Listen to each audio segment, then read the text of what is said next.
Is Sun Wukong's automatic revive ruining your experience in Arena?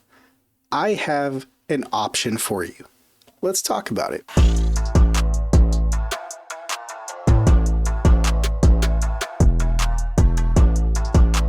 What is up, everybody? It's your boy JKG. We are back playing some Raid, and yeah, Sun Wukong is everywhere in Arena right now thanks to the 7-day login. I do believe that is just finishing up, so if you haven't had a chance to get him for that 7-day login, I apologize. You're going to see him everywhere.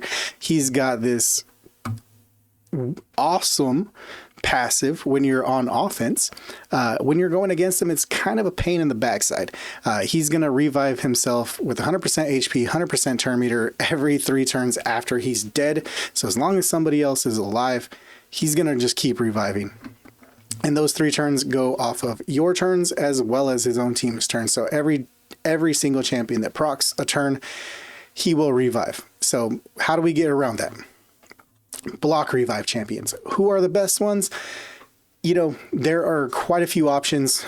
Some of my favorites are going to be, one of them is Armiger. Everybody loves Armiger, right? Single target. Enemies killed by this skill cannot be revived.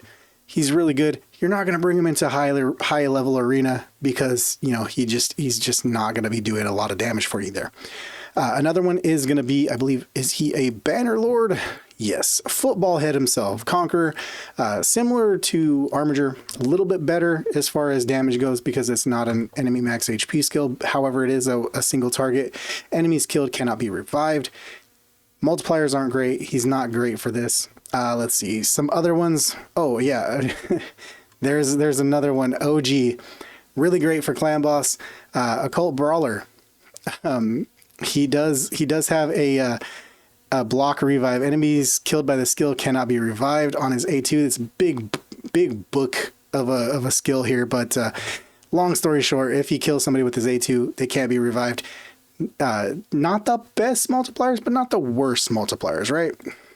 So there are quite a few champions that do a block revive. The one we're talking about right now is probably my favorite block revive champion. He is not free to play. He is Demon Spawn. He is the other Bloodtwin. We all know Drexstar Bloodtwin. How awesome Drexstar is. It is our boy Inithwe Bloodtwin, the other Bloodtwin.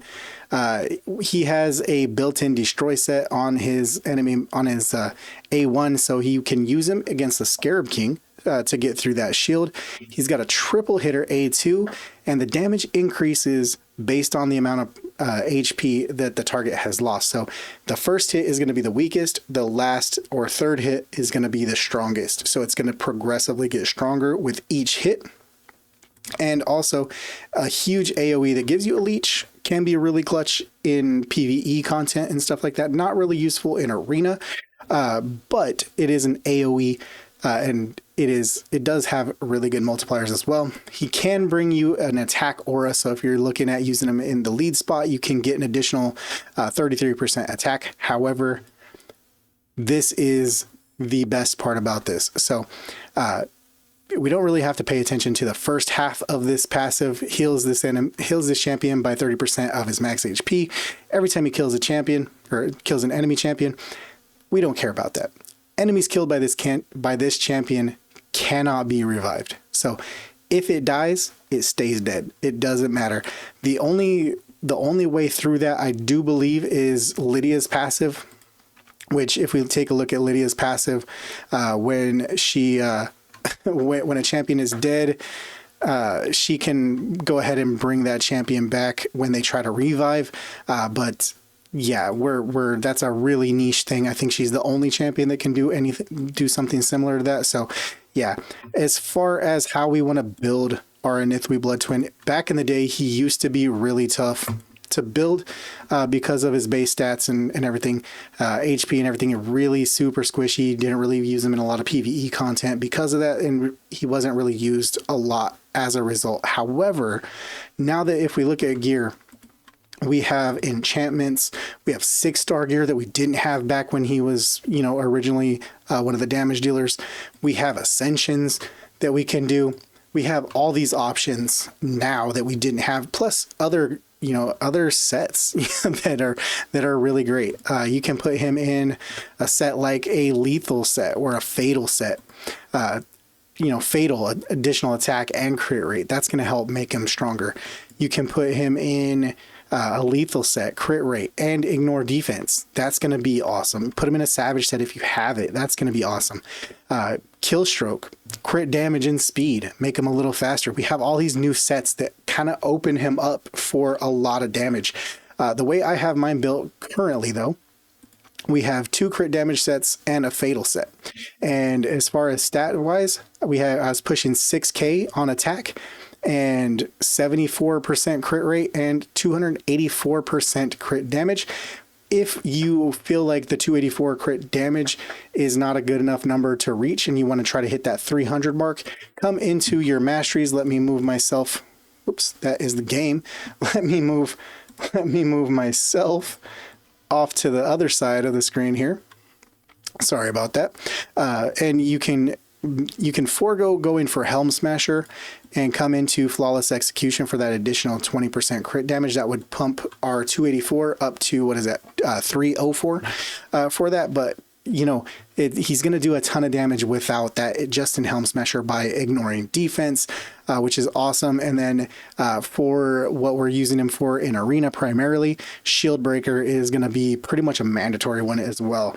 You're going to want to break through those shields as best you can. I do have him in Retribution on the defense tree. We don't really care about any debuffs that he's landing, so we're not going to take him down support tree. So we're really just coming down to Retribution. I like to bring him in with Stoke to Fury. That way, if he does take some debuffs, he can actually get a little bit more damage. And then Kill Streak, obviously, we're going to increase our damage by 6%, 3% in the arena. And then also Ruthless Ambush is a really good one for him to take as well, because his first hit is going to do 8% more damage. So we're going to just hop right up on into Dragon 23. This is where we go to test our champions against, a void affinity wave. So we don't have any kind of champion, any kind of affinity bonus, right? We're going to get 25% crit rate from Battlecazar's Aura, which is going to take us to 99% crit rate, which is absolutely hilarious. We're also going to get damage increase from the poisons that he puts out on the waves that we go up against. You can see we have our buddy Gerptuck in here. We're going to do additional damage based on the poisons that he puts on us. On top of that, does scale with Stoke to that does scale with Stoke to Fury. We're going to get an attack bonus from our Arbiter here, as well as a speed bonus as well. And we're going to have defense down and weaken from Lydia.